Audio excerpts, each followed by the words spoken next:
یخافون یومن، وہ ڈرتے ہیں، کون؟ یہی جن کا ذکر ہو رہا ہے کہ نہ تجارت ان کی روک سکتی ہے، نہ ایسے لوگوں کی مطلب کہ اولاد روک سکتی ہے، نہ کوئی بیوی بچے روک سکتے ہیں اللہ کی راہ سے۔ تو وہ لوگوں کی بات ہو رہی ہے کہ یخافون، وہ ڈرتے ہیں، یومن، اس دن سے، تتقلب فیہ القلوب والابصار۔ وہ پتہ کیوں یہ کام کرتا ہے مومن جس کے دل میں نور ہے؟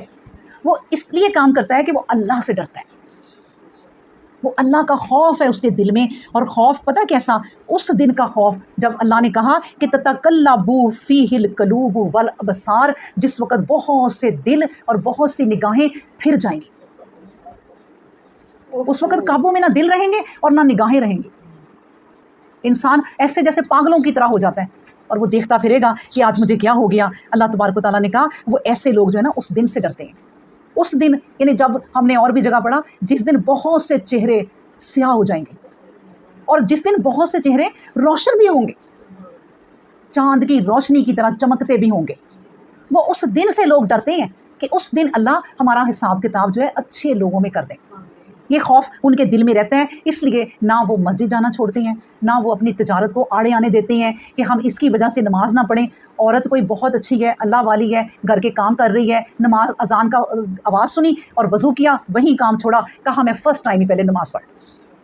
ایک تو اس کی نماز کا ثواب، دوسرا اس کے اس طریقے کا ثواب کہ اس نے اذان سنی ہے اور اپنا کام چھوڑ دیا اور نماز کے لیے چل گئی۔ اللہ اسے پتہ نہیں کس کس چیز کا ثواب دے گا، صرف ایک نماز کا نہیں۔ اسی طرح اللہ کا بندہ اذان کی آواز سنتا ہے، وہیں اپنا کام چھوڑتا ہے، وضو کرتا ہے اور مسجد کی طرف چلنا شروع ہو جاتا ہے۔ ایسے ہی نہیں کہتے کہ جو مسجد کی نماز ہے وہ 28 گنا زیادہ درجے رکھتی ہے، کیوں؟ کیونکہ اس نے وضو کیا، ادھر چلنا شروع ہو گیا، ایک ایک قدم پہ اس کے ثواب مل رہے ہیں، اور وہ کس نیت سے جلدی جلدی جا رہا ہے کہ میں پہلی صف میں چلا جاؤں، پتہ نہیں کس کس درجے کا اسے ثواب ملے گا۔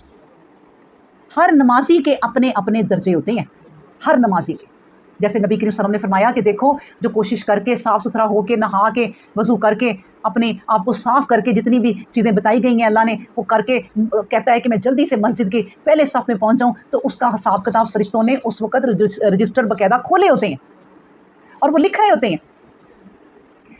وہ لکھتے ہیں کہ جب پہلے آ جاتا ہے تو اس کو اونٹ جتنا ثواب، یعنی ہمیں سمجھانے کے لیے، پھر اس کے دوسری صف میں جو آتا ہے گائے جتنا ثواب، پھر اسی طرح کرتے کرتے بکری جتنا، آگے آگے کرتے کرتے مرغی کے انڈے جتنا۔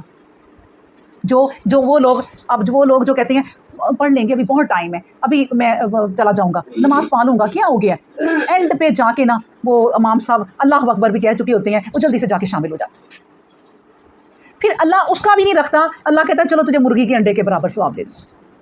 لیکن انہی میں سے میں آپ کو بتاؤں، اب ہمارا جو اپنا علم بتاتا ہے کہ وہ رب کیا ہے۔